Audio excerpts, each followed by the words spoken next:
it's Sonia from Blackstone Designs Crochet Patterns, and today we're learning how to crochet the spider stitch. This is the October stitch pattern for the New Year New Stitch Crochet Along. Isn't the spider stitch the most fitting for spooky month? I had to save it. I've been planning it all year, but I had to save it for October. This is a forever free crochet along that you can join at any time, and you can find the details on the Blackstone Designs Crochet Patterns website. For the spider stitch tutorial, I am using worsted weight yarn and an H 5mm crochet hook. You will also need a pair of scissors and a yarn needle. This stitch pattern is worked in an odd multiple, so you will need an even chain amount, and this is also a 1-row repeat, so you don't have any set number of rows. For the October Afghan square, you will begin with a chain 40, but for this tutorial, I'm going to start with a short chain just to show you how to get started, and then I'll be working on my actual square.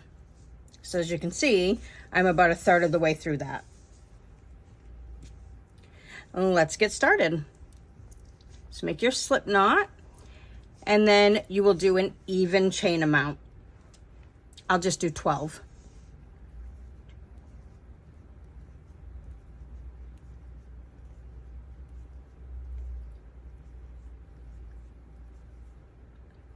Then you're going to come to the second chain from hook. I always work across the back bump because that gives you the 2 loops around the bottom edge when you are done.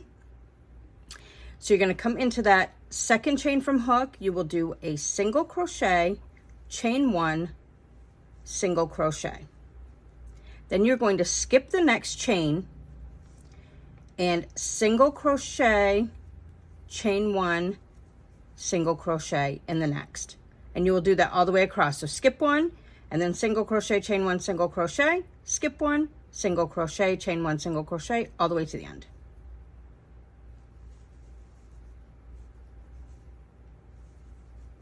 Okay, and then once you get to the end, every row from here on out is exactly the same.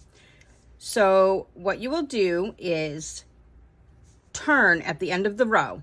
You don't need to chain here. You can just turn, whatever's more comfortable for you. And then you're going to find the chain 1 space. You don't want to work into just the 2 loops of the chain. You want to come into that hole created by the chain 1 space between the 2 single crochets. So it may be helpful. You can pull up on that chain a little, or if you look and find your V's for your 2 single crochet legs, and then you can see this tiny hole right in there, and you're just going to go right in the middle and single crochet, chain 1, single crochet. And you're going to do that in every chain 1 space across the whole row. So we have 1 single crochet right there and 1 single crochet right there. And here's my chain 1. So you can see if I pull up on that, I have a gap in there. Single crochet, chain 1, single crochet. And we will do that all the way across, and then turn and do the same thing all the way until you get to the top. Now, 2 things that I noted when I was working this stitch. I started the whole square with the H hook, and if you see, it's cinching in because my starting chain was a little too tight. So you could either be extra careful to make sure that those chains are very loose, or I would go up to an I or maybe even a J hook to start that beginning chain. Of course, this is stretchy, so I will be able to block that out and it won't be a problem. And so you could also opt to do that if it's easier for you. But definitely note that that chain will have to be straight and equal sized once we attach them all together, especially. The other thing is for the chain 1 spaces when we're actually working the stitch, you'll do the single crochet, and if you were to do a tight chain right there and then single crochet, it makes it even harder to find your chain space. So you can just like force your, hook in there. But if you were to instead make this a nice loose chain and then do your single crochet, it kind of gives it a little bump in the middle, and it's easier to pull up and see the hole in there. So that might be something that you want to keep in mind as you go, and the more of these stitches you make, the more memory you'll have to keep that a loose chain. So that is the spider stitch, a very, very simple stitch. Another thing I guess that I would note about this, because when I first started, I was actually putting the stitches into the chain itself and not the chain space.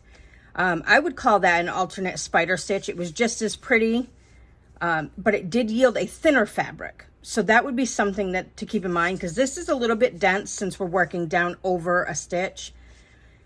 It just, you know, it has all that yarn underneath every stitch, if that's making sense. So let me make another one so I can see if I can explain what I'm trying to say a little better. When we come into the chain space, we have not just the 2 loops from the chain, but we have the bottom, like that back bump loop from the chain too. So you have 3 strands of yarn that will end up under your spider stitch.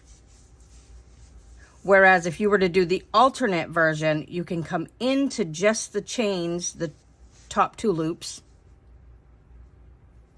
and then it will be a little bit thinner, if that makes sense there. So it actually builds up a little faster as well. I actually had about this amount doing it the alternate way when I realized this does not look quite right. So I had to pull that all out and go back and do it the right way. But I did love the other way too. It was really pretty. They both are. So I think you could go either way. Now, if you're doing the October Afghan square, you do want that to come out to be 14.5 inches, and you want this to be 14.5 inches. Because once you're done, you will go across and you will put your your single crochets around the edge, because this is what we're going to use to join all the squares at the end. Okay, so that is the spider stitch. Let me know what you think, and I can't wait to see your squares. Also be on the lookout for the complementary pattern for this stitch. Happy crocheting!